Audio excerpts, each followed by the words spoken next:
કોઈ પણના પ્રત્યે ત્યારે જ આપણની પ્રીતિ જાગે જ્યારે આપણે એના સ્વરૂપ વિશે જાણીએ.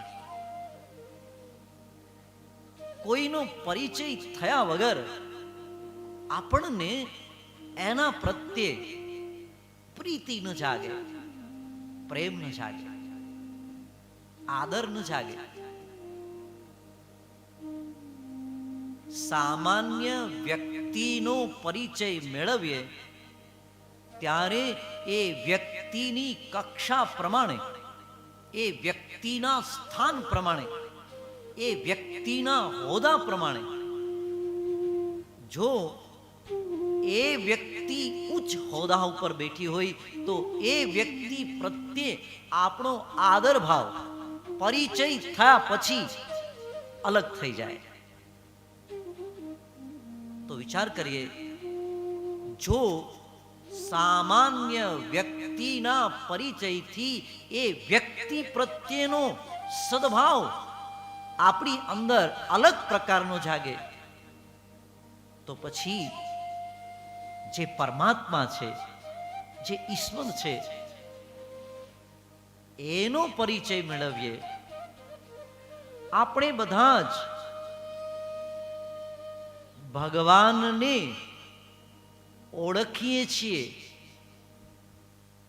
ભગવાનની પાસે જઈએ છીએ, ભગવાનનું નામ સાંભળેલું છે, પણ એનો વાસ્તવિક પરિચય આપણી પાસે નથી. કોઈ પણના દીકરાના કે દીકરીના લગ્ન કરવાના હોય ને તો સ્વાભાવિક રીતે આપણે એમના બાયોડેટા મંગાવીએ. હા ને, બાયોડેટા આવે ને પછી એમાં કદાચ ફોટો ન આપેલો હોય ને તો ફોટો મંગાવીએ. એમ આજે પહેલો શ્લોક જે ભગવાનનો આપેલો છે ને એ ભગવાનના બાયોડેટા છે. અદ્ભુત છે. એમ કીધું, સચ્ચિદાનંદ રૂપાય. ભગવાનની ઓળખાણ તો આપો.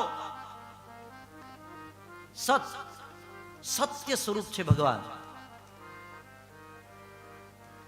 ચિત, આનંદ અને પાછા ઘન સ્વરૂપ છે.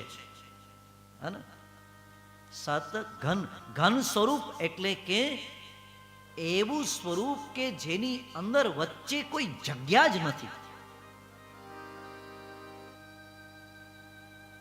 સત્ય એનો અર્થ એ થયો કે એમાં વચ્ચે અસત્ય છે જ નહીં, એટલે સત્ય સ્વરૂપ. અને ઘન સ્વરૂપ હોય ના, આપણે સાયન્સ ભણે એટલે આપણે ખબર, ઘન સ્વરૂપ હોય તો એમાં કોઈ વચ્ચે જગ્યા જ ન હોય.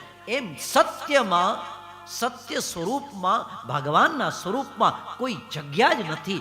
સત્ય માને સત્ય જ સ્વરૂપ, એટલે સત ઘન સ્વરૂપ. અને આપણે આમ થોડોક વિચાર કરીએ, આપણે કઈ સૂર્ય તો એ સત્ય છે, બરાબર ને?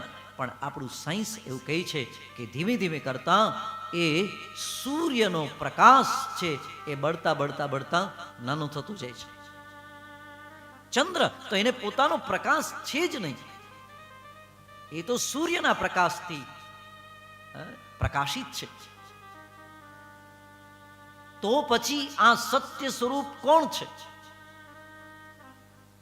તો એક સત્ય સ્વરૂપ નાનામાંથી મોટું થાય એ છે, મોટામાંથી નાનું થાય એ છે. આપણને સ્વાભાવિક રીતે પ્રશ્ન થાય, નાનામાંથી મોટું થઈ શકે?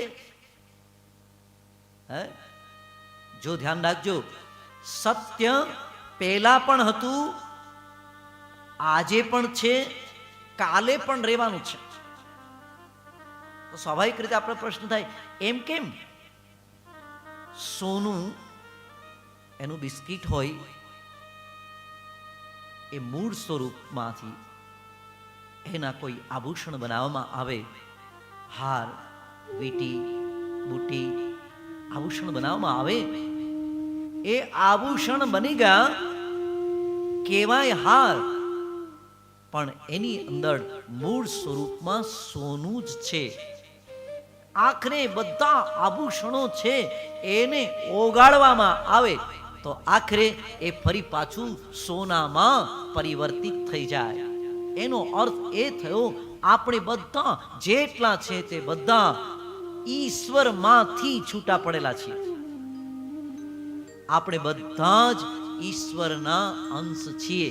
બધામાં પરમાત્મા બિરાજમાન છે.